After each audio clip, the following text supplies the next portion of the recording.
So it's a privilege and an honor to be hosting a Sahitya Akademi Award winning writer at the masterful Lucknow Litfest. And we are privileged to be graced by your presence. I would love to know how your experience has been at the masterful Lucknow Litfest, if you enjoyed your stay in Lucknow, and if you could give us a few words about it. I've always had a soft corner for Lucknow ever since I visited, I think, the first time in 1999. I've come here very often.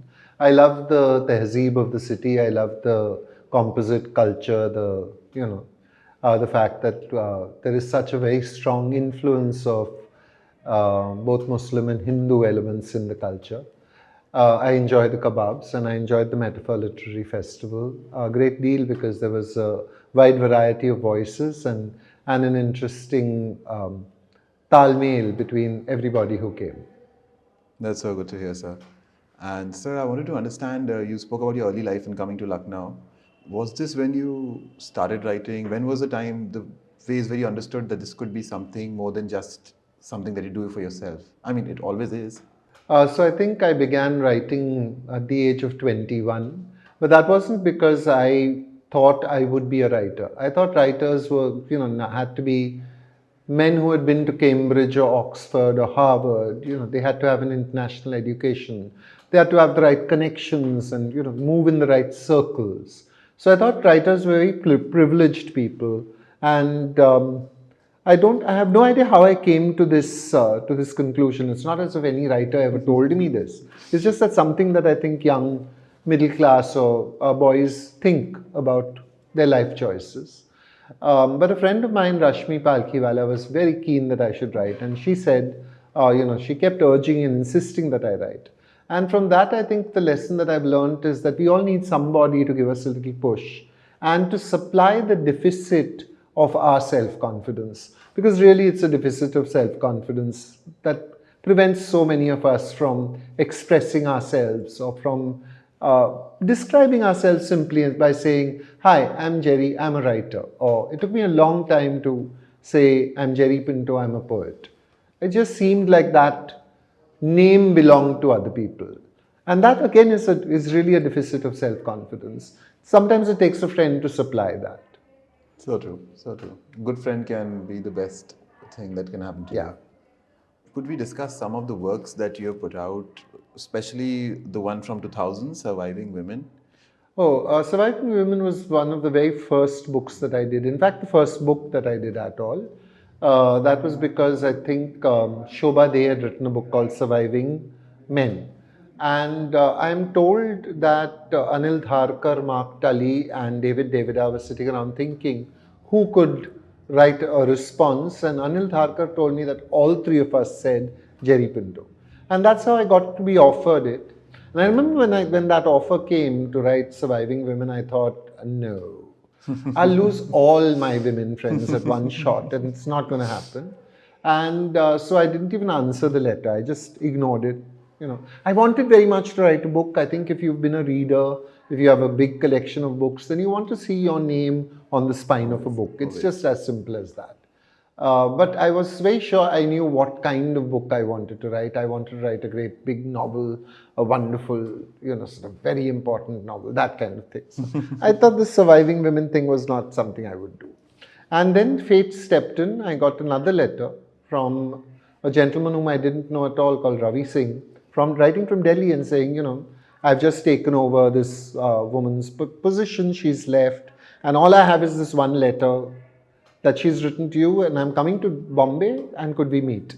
So I thought, he's coming from Delhi. Delhi rarely comes to Bombay. Bombay has to go to Delhi. This is for, I think, the whole of the country, we have to go to Delhi. Delhi doesn't come to us. But here was someone who was saying, I'm coming to Bombay. So I thought I should at least meet him for half an hour. So we set up a meeting, 4 o'clock, come to the Times of India where I was working. I thought I'd give him tea in the canteen, samosas.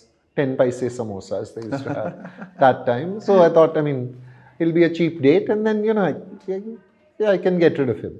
And I saw him from coming down the big long barn of the Times of India, and I thought, friend. And so I walked up to him and I said, this is not the place for us, like we should go out.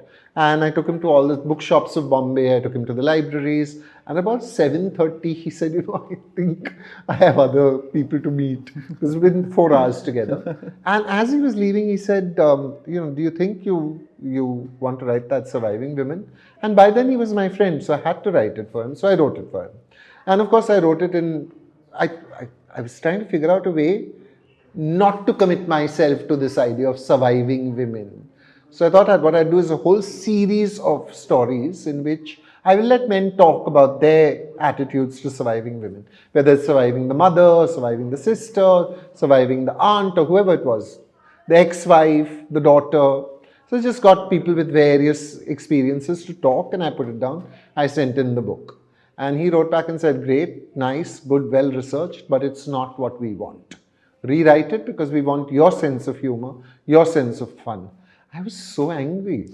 By then I was a fairly well-respected writer. I'd been writing for the Times of India for years. I was well known, I thought. So I thought, who dares tell me to rewrite a story? And this is the ego, of course, doing its normal taandav inside your head. When you become a writer, you realize that editing is half of writing. And a good editor can be your best ally. So I did rewrite the book and send it in. And then I just got all my female friends to write a letter to me at the end of the book. So they were all involved in the writing of the book. So no one could complain about it, and I sent it in. Now the investing. And halfway through the writing of this, Ravi said, is there anything else you'd like to be writing? And I told him about that I was working on a novel. And he said, great, let's sign up the novel. And so I signed up the novel with him. This was, I think, 92. I think we signed the novel, which came out in 2012. So he was a very patient man because he'd be asking regularly. He'd say, anything? And I would say, yeah, 6 months. That's all I need. 6 months and the novel will be done. And 1 year would pass, another year would pass. In between, I did other books for him. I did, Naresh Fernandez and I edited a book on Bombay, which I think is still in print, Bombay Meri Jaan, Writings on Mumbai. I did other things, I was working, I was not writing, but I just wasn't writing that novel. And then I was at the Jaipur Literary Festival. I was going to the Jaipur Literary Festival with Helen, The Life and Times of an H-Bomb, my Bollywood book, which I thoroughly enjoyed writing because I enjoyed Helen and watching her dance and watching all those songs and just enjoying myself watching movies. Going there, and Salman Rushdie was going to be there, and Suketu Mehta was going to be there, and my friend Naresh Fernandez said, I'll introduce you to Salman and to Suketu. He told Suketu, get Jerry into a table. The same table must have Salman Khan, it must have Suketu Mehta, it must have an agent, and let Jerry tell a story, okay? Because that's the one way, he'll get a contract from that agent. So, and Suketu was, I think, a little drunk by then,